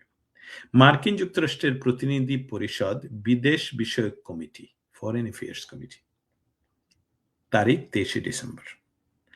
ডক্টর মোহাম্মদ ইউনূস, প্রধান উপদেষ্টা, অন্তর্বর্তীকালীন সরকার, বাংলাদেশ। প্রধান উপদেষ্টার কার্যালয়, তেজগাঁ, ঢাকা 1215। প্রিয় ডক্টর ইউনূস, বাংলাদেশ জাতীয় সংকটের এই মুহূর্তে আপনি নির্বাচনের আগে একটি অন্তর্বর্তীকালীন সরকারের নেতৃত্ব দিতে এগিয়ে এসেছেন, এটি আমরা স্বাগত জানাই। আগামী ফেব্রুয়ারিতে নির্বাচন অনুষ্ঠানের প্রেক্ষাপটে অন্তর্বর্তী সরকারের জন্য একটি অত্যন্ত গুরুত্বপূর্ণ যে রাজনৈতিক স্পেকট্রামের সব দলের সঙ্গে কাজ করে এমন পরিবেশ তৈরি করা হয় যাতে অবাধ ও সুষ্ঠু অংশগ্রহণমূলক নির্বাচন সম্ভব এবং ব্যালটের মাধ্যমে শান্তিপূর্ণভাবে জনগণের মতামত প্রতিফলিত হয়। একই সঙ্গে রাষ্ট্রীয় প্রতিষ্ঠানের নিরপেক্ষতা এবং বিশ্বাসযোগ্যতা পুনরুদ্ধারের জন্য সংস্কার প্রয়োজন। আমরা উদ্বিগ্ন যে যদি সরকার রাজনৈতিক দলগুলোর কার্যক্রম স্থগিত রাখে অথবা ত্রুটিপূর্ণ আন্তর্জাতিক অপরাধ ট্রাইব্যুনাল পুনরায় চালু রাখে, তাহলে এসব লক্ষ্য অর্জন সম্ভব হবে না। মার্কিন পররাষ্ট্র দপ্তর ও বহু আন্তর্জাতিক পর্যবেক্ষক 2018 এবং 2024 সালের সাধারণ নির্বাচনকে অবাধ, সুষ্ঠু বলে মনে করেনি। এছাড়া ফেব্রুয়ারিতে প্রকাশিত জাতিসংঘ মানবাধিকার হাই কমিশনারের কার্যালয়ের একটি তথ্যভিত্তিক প্রতিবেদনে বলা হয়েছে 2024 সালের জুলাই ও আগস্টে বিক্ষোভ চলাকালে আনুমানিক 1400 মানুষ নিহত হয়েছে। এই ঘটনাগুলোর জন্য প্রকৃত জবাবদিহিতা নিশ্চিত করা প্রয়োজন, যাতে প্রতিশোধের চক্র অব্যাহত না থেকে বাংলাদেশি গণতন্ত্রের মূল্যবোধের প্রতিফলন ঘটে। সংগঠনের স্বাধীনতা এবং ব্যক্তিগত অপরাধের জন্য ব্যক্তির দায় সমষ্টিগত শাস্তির নীতি নয়। এই মানবাধিকার নীতিগুলো মৌলিক এবং তা প্রতিষ্ঠিত হয়। আমরা উদ্বিগ্ন যে নির্দিষ্ট ব্যক্তির বিরুদ্ধে আইনের যথাযথ প্রক্রিয়ায় অভিযোগ ও বিচার না করে একটি সম্পূর্ণ রাজনৈতিক দলের কার্যক্রম স্থগিত করা এসব নীতির পরিপন্থী। তারা তবে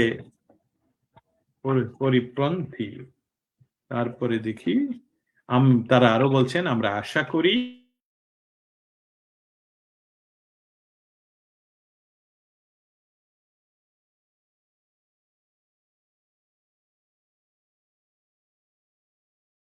জনগণের শেষ পর্যন্ত বাংলাদেশের জনগণের অধিকার রয়েছে একটি অবাধ সুষ্ঠু নির্বাচনের মাধ্যমে নির্বাচিত সরকার গঠনের, যেখানে সব রাজনৈতিক দল অংশ নিতে পারবে এবং জনগণের কণ্ঠস্বর প্রতিফলিত হবে।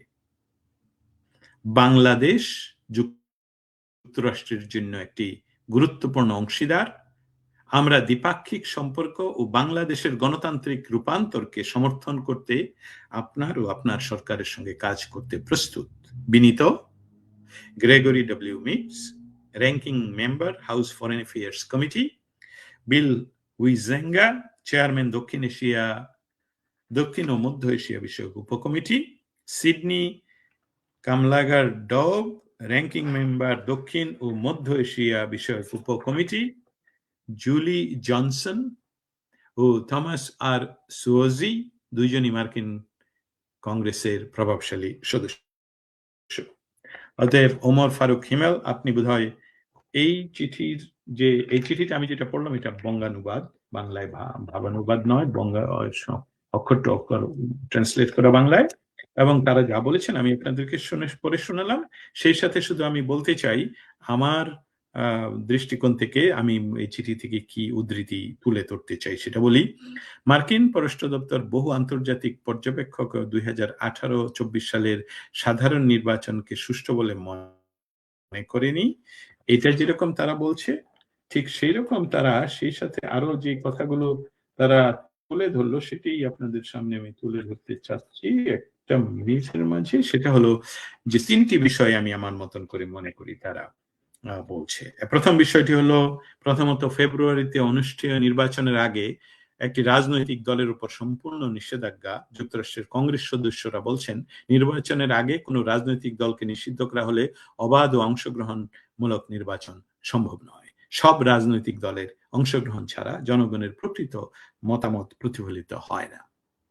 দ্বিতীয়ত তারা বলছেন মানবাধিকার ও জবাবদিহিতা নিয়ে। চিঠিতে জাতিসংঘের তথ্যের উদ্ধৃতি করে বলা হয়েছে 2024 সালের ঘটনা, নিরাপত্তা বাহিনীর হাতে নিহতের ঘটনা। কংগ্রেস সদস্যরা স্পষ্ট বলেছেন এ ধরনের ঘটনার জন্য প্রকৃত জবাবদিহিতা না থাকলে গণতান্ত্রিক রূপান্তর বিশ্বাসযোগ্য হয় না। যেটা হিংসার চক্র ঘটছে, সব আওয়ামী লীগকে ট্যাগ দিয়ে তারা বলছে সব আওয়ামী লীগ করেছে, কিন্তু মার্কিন কংগ্রেসম্যানরা বলছেন যে নো, এটা জবাবদিহিতা, প্রকৃত জবাবদিহিতা খুঁজে বের করতে হবে, না হলে আপনারা যে প্রতিহিংসার রাজনীতি করছেন, আপনারা যে ত্রুটিপূর্ণ বিচার ট্রাইব্যুনাল খুলে বসছেন, সেটা থাকলে তো এই গণতান্ত্রিক রূপান্তর বিশ্বাসযোগ্য আমরা মনে করি না। তৃতীয়ত তারা বলেছে সমষ্টিগত শাস্তির প্রশ্ন। পুরো একটি রাজনৈতিক দলের কার্যক্রম স্থগিত করা মানবাধিকারের মৌলিক নীতির পরিপন্থী বলে তারা মনে করেন। তাদের বক্তব্য খুব পরিষ্কার, ব্যক্তিগত অপরাধ থাকলে ব্যক্তির বিচার হবে, কিন্তু পুরো দল বা মতাদর্শকে শাস্তি দেওয়া গণতন্ত্রের সঙ্গে যায় না। এই চিঠিতে যুক্তরাষ্ট্র আরো বলেছে, বাংলাদেশের জনগণের অধিকার রয়েছে অবাধ সুষ্ঠু নির্বাচনের মাধ্যমে সরকার বেছে নেয়া। তারা আশা প্রকাশ করেছে বর্তমান সরকার বা ভবিষ্যতের কোন সরকার এই সিদ্ধান্তগুলো থেকে ফিরে আসবে বা পুনর্বিবেচনা করবে। সবশেষে একটি গুরুত্বপূর্ণ দিক, যুক্তরাষ্ট্র বাংলাদেশকে একটি গুরুত্বপূর্ণ অংশীদার হিসেবে উল্লেখ করেছে এবং গণতান্ত্রিক রূপান্তরের সহযোগিতার আগ্রহ প্রকাশ করেছে। অর্থাৎ এটি কোনো হুমকি নয়, বরং একটি কূটনৈতিক সতর্কতা। আপনি যেটা বলছেন পাশ কেটে যেতে পারবে না, পারবে কিনা, একটি কূটনৈতিক সতর্কবার্তা পাশ কাটিয়ে দেওয়া আসলে কিন্তু ভালো নয় আমার দৃষ্টিতে। এই চিঠি আন্তর্জাতিক মহলে বাংলাদেশের বর্তমান রাজনৈতিক পরিস্থিতি নিয়ে গভীর উদ্বেগের প্রতিফলন। এটি উপেক্ষা করার মতো কোনো বিষয় নয়। আবার আমার ফারুক, আপনি যদি আমার কথা স্পষ্ট শুনে থাকেন, বুঝে থাকেন, আমাকে একটু জানাবেন। ধন্যবাদ। 1 bottle 2 সিপি, বাহ, সেটা কি এনসিপি? আমি সংযুক্ত করলাম। বলছেন রিয়াদ আল মানিক। তারপরে চলে যাই আরেকজনের কথায়। আমি কিন্তু আপনাদের সাথে ইন্টারাকশন করছি, কারণ আপনারা অনেক কথাই জানতে চান, বুঝতে চান, শিখতে চান। আমি যেটা পারি সেটা আপনাদেরকে দিব। তবে আমার একটা রিকোয়েস্ট, আপনারা কি আমাকে আমার এই লাইভটুকু শেয়ার করেছেন? যদি লাইভটুকু শেয়ার না করে থাকেন, তাহলে তো আমার কথা আপনারা রাখছেন না। দয়া করে আপনারা আমার লাইভটুকু শেয়ার করবেন, যাতে আপনার বন্ধু-বান্ধবেরাও সময় নিয়ে তারা এটা দেখতে পারে। এখনো অনেক লোক মবের শিকার হচ্ছে। তাদের পিটিয়ে মারা হচ্ছে। আমার মতে আওয়ামী লীগের উচিত সামনে ধাক্কা দিয়ে এগিয়ে যাওয়া, মবের বিপরীতে মব সৃষ্টি করা। মানে রাতে হবে আ ম মন রাতে হবে পিঠ দেওয়ালে ঠেকে গেছে। মনে রাখতে হবে পিঠ দেয়ালে ঠেকে গেছে। পিঠ দেয়ালে ঠেকে গেলে, আপনার এই কথাটা আমি শেয়ার করলাম যাতে রাজনৈতিক নেতৃবৃন্দ যারা রাজনীতির সাথে যুক্ত তারা তাদের কাছে আপনার বার্তা আপনার কথা পৌঁছায়। আশা করি তারা আপনার সাথে যোগাযোগ করবে। আর ফ্যামিলির সব সিম চেঞ্জ করে দিয়েছি শেখ হাসিনা সরিয়ে। ধন্যবাদ। কিন্তু আপনার কাজ রয়েছে। আপনি কিন্তু আজকে আরো ১০ জনকে, পরিচিত ১০ জনকে কনফার্ম করবেন যে তারাও এভাবে দেশব্যাপী কাজটা করলে অ্যাকশন হবে। আমি তখন দেখতে পাবো যে আসলে অ্যাকশন হয়েছে। আমি করি না, আমার আম্মু করতো, ভেঙে ফেলেছি। আচ্ছা, আরাফাত হোসেন, ভেঙে ফেলবেন না, পরিবর্তন করে অন্য কারো সিম ব্যবহার করুন। আমি চেম্বার অবশ্যই আপনাকে ধন্যবাদ। কাজ কিন্তু বলে দিয়েছি কি করতে হবে। ধন্যবাদ স্যার আপনাকে। হ্যাঁ, জয় আচার্য। আমি চেষ্টা করেছি হিন্দুদের বর্তমান বাংলাদেশের যে সামাজিক রাজনৈতিক এবং সরকারের পক্ষ থেকে যে চতুর্দিক থেকে জাতাকলের ভিতরে সেটা তুলে ধরার জন্য। তবে দুর্ভাগ্যজনকভাবে সত্য সংবাদ শুনলাম আজকে যে শেখ হাসিনার আসনে আপনার হিন্দু একটি এ নেতা উনি নির্বাচনে অংশগ্রহণ করছেন। এই হঠকারিতা আসলে ঠিক নয়। আপনারা রাজনীতি করবেন, কিন্তু হঠকারী রাজনীতি করাটা একদমই ঠিক নয়। শেখ হাসিনার বিকল্প বাংলাদেশে নেই। আমি কি সঠিক বললাম কিনা? গত ১৪, ১৫, ১৬ মাসে তো বহু মানুষ বহু চেষ্টা করে দেখালো যে শেখ হাসিনার বিকল্প বাংলাদেশ আছে। শেখ হাসিনার বিকল্প যদি আপনারা তৈরি করতে পারতেন, তাহলে দেশকে যদি এগিয়ে নিতে পারতেন, দেশকে শান্তির নহরে বইয়ে দিতে, নহর আরবি শব্দ বা ফিরসি, বইয়ে দিতে পারতেন, তাহলে তো আর কোনো প্রশ্নই ছিল না। সেখানে আপনাদের কাজের উন্নয়নের ধারাই পুরাতন কে আর ফিরে বন্ধ করে দিতে পারতেন, তারা ফিরবে না। কিন্তু শেখ হাসিনা যে বাংলাদেশের জন্যে আসলেই তাকে রিপ্লেস করার কোনো উপায় আর রিপ্লেসমেন্ট নাই, সেটা আপনারা বারবার প্রমাণ করেছেন। অতএব অবশ্যই আ আ শেখ হাসিনা যে তার আসন থেকে আমি হুট করে গিয়ে নির্বাচন করে ফেলবো, আপনি একটু চিন্তা করা উচিত ছিল। আমি নিয়মিত আপনার কথা শুনছি। আর আব্দুল হোসেন, আব্দুল হোসেন। ধন্যবাদ আপনাকে। শেয়ার করেছেন কিনা জানাবেন। শেয়ার করে দেন। আরাফাত হোসেন ইয়াসিন, ১০০ মাজার ভেঙে দেওয়া বিশ্ব নবীকে অবমাননা, পূজা রোজা কে যারা মুদ্রায় ধর্ম তারাই আবার হিন্দু ভাইদের ধর্মের দোহাই দিয়ে হত্যা করে, হায় আফসোস। আপনার কথা শেয়ার করে দিলাম, মানুষ বিচার করবে। আমাদের দেশে ধর্ম যারা এনেছেন, আপনারা সকলেই জানেন আমাদের দেশে কারা ধর্ম নিয়ে এসেছেন, এবং সেই তারা তাদের এই তারা যারা নিয়ে এসেছেন তাদের প্রত্যেকেরই মাজার রয়েছে আমাদের দেশে। অতএব এই মাজার আমাদের সংস্কৃতির অংশ, বাঙালি মুসলমানদের মুসলমানিত্বের অংশ। তার উপর আঘাত করা যেরকম অপরাধ, আবার সেই একই ব্যক্তিরা অন্য ধর্মের উপর আঘাত করা সমান অপরাধ। এই অপরাধের স্থান বাংলাদেশে থেকে একদিন তো মুছে যাবে, সেটার জন্য আমরা একত্রিত হওয়া উচিত, সকলের একত্রিত থাকা উচিত। 100 মাজার ভেঙে দিয়ে লাশ উঠিয়ে নিয়ে পুড়িয়ে যায়, এর বিষয় ব্যাপারটা দুঃখজনক শুধু নয়, সেটা অপরাধ। আবার যাচ্ছি, জয় বাংলা জয় বঙ্গবন্ধু। এমডি সেলিম, আপনার এটা ইয়ে করলাম, এনসিপি মানি বাটপারি। ভালো বলেছেন। আব্দুল আওয়াল অবশ্যই। ওমর ফারুক হিমেল, জি ধন্যবাদ, বুঝেছি। অসংখ্য ধন্যবাদ আপনাকে আমার প্রশ্ন করার জন্য, খুব গুরুত্বপূর্ণ প্রশ্ন ছিল। জি ধন্যবাদ, বুঝেছি। জয় বাংলা জয় বঙ্গবন্ধু।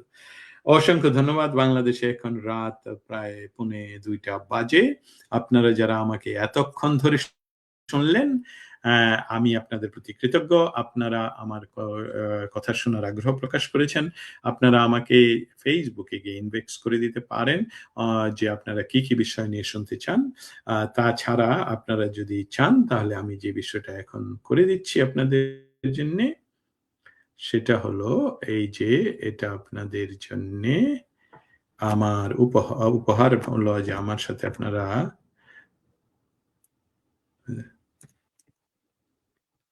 এইটা হলো আমার, আমি বলবো এটা হলো আমার হোয়াটসঅ্যাপ নাম্বার। আপনারা এই হোয়াটসঅ্যাপে আপনাদের প্রশ্ন পাঠাতে পারেন। দয়া করে ফোন করলে আমি উত্তর দিতে পারি না, কারণ আমি এই টেলিফোনে ফোন গ্রহণ করি না। আপনারা এটা হলো হোয়াটসঅ্যাপ নাম্বার। আপনারা এই হোয়াটসঅ্যাপে করতে পারেন, আমাকে এই হোয়াটসঅ্যাপ নাম্বারে টেক্সট করতে পারেন, প্রশ্ন জানাতে পারেন। বাংলাদেশে কোনো অন্যায় হচ্ছে সেটা সরাসরি ভিডিও চিত্র পাঠাতে পারেন, ছবি পাঠাতে পারেন। দ্য ভয়েসে আমরা সেটা প্রকাশ করব। ভয়েস কিভাবে ভিজিট করবেন সেটাও আপনাদেরকে জানিয়ে দিচ্ছি। একটা মিনিট দেন, আমি ভয়েসের ওয়েবসাইটটা আপনাদের সবাইকে এখানেই দিয়ে দিচ্ছি। এটা হলো ভয়েসের ওয়েব। আপনারা এই ওয়েবটাকে ফেভারিট করে রাখুন, এই ওয়েবটাকে আপনারা ফেভারিটে দিয়ে রাখুন, তাহলে আপনারা সেখানে নিয়ত বাংলায় ইংলিশে সংবাদ পাবেন। আপনারা যে সকল সংবাদ সেখানে প্রকাশ করতে চান সেসবগুলো আমাদেরকে পাঠালে আমরা সেটা প্রচার করতে চেষ্টা করব। এখন দেখি আবারও, জি ভাই আপনার নাম্বার আগে থেকেই আছে। অনেকবার যোগাযোগ হয়েছে। ওমর ফারুক কেমন, অবশ্যই ধন্যবাদ আপনাকে। যোগাযুক্ত হওয়ার জন্যই। ব্যক্তিগতভাবে আমি মব শিকার এবং ঘরবাড়ি হারিয়েছি, মিথ্যা মামলার শিকার। আপনি জানেন আমার ব্যাপারে স্মরণ আছে। আমার প্রশ্ন হচ্ছে, আমাদের এই বিচার কি আন্তর্জাতিক ব্যবহার কোন সময় নাকি মাননীয় প্রধানমন্ত্রী দেশে আমরা বিচার পাবো? পৃথিবীর কোনো অন্যায়েরই বিচার না হবার ইতিহাস নেই, একদিন আগে অথবা একদিন পরে। এখন আমাদের দেশটাকে বেদখল করেছে বাংলাদেশের সেই পরাজিত শক্তি, এবং তারা বিচার বিভাগ সহ সমস্ত বিভাগই তারা দখল করে বসে আছে। আমরা সেইটার বিরুদ্ধে যুদ্ধ করছি। দ্রুততম সময়েই এটার কার্যকর হবে যদি আমরা সম্মিলিতভাবে এই যুদ্ধটা চালিয়ে যেতে পারি। আমি আমার ফ্রন্টে যুদ্ধ করছি, আমি নিরপেক্ষ নই। আমি বাংলাদেশের পক্ষে, আমি জয় বাংলার পক্ষে, আমি ৭১-এর পক্ষে। ৩২ নম্বরে হাত দেওয়া মানেই বাংলাদেশে আর একটি মানুষের ঘর বাড়ি জানমাল নিরাপদ নয়। অতএব আমরা এই নিরাপত্তাকে ফিরিয়ে আনার আন্দোলনে, বা আন্দোলন বলবো কিনা, যুদ্ধরত। অতএব আপনাদের সকলকে আবারও ধন্যবাদ। অনেকক্ষণ ছিলাম আপনাদের সাথে, ১ ঘন্টা ১৫ মিনিট। খুবই ভালো লাগলো আপনাদের সাথে ইন্টারেকশন করে। ভবিষ্যতে আবারও আপনাদের সামনে আসবো। অন্য কোনো সময় এনসিপির অকাল মৃত্যু হয়েছে। এনসিপি ফিরে গেছে মায়ের কোলে। অতএব আপনারা যাতে আপনাদের সন্তান-সন্ততি, পাড়া-প্রতিবেশী কেউ আর meticulously ডিজাইনের অংশ হিসাবে কোনো ধরনের বাংলাদেশ বিরোধী কার্যক্রমে হঠাৎ করে সহযোগী না হয়ে ওঠে, সেদিকে লক্ষ্য রাখবেন। ওমর ফারুক হিমেল, আপনি খুব ভালো মানুষ। আপনার সারা সবসময় পেয়েছি। আপনি অসংখ্য ভালো মানুষ। সবাইকে আমার পক্ষ থেকে ধন্যবাদ। বলুন জয় বাংলা, জয় বঙ্গ।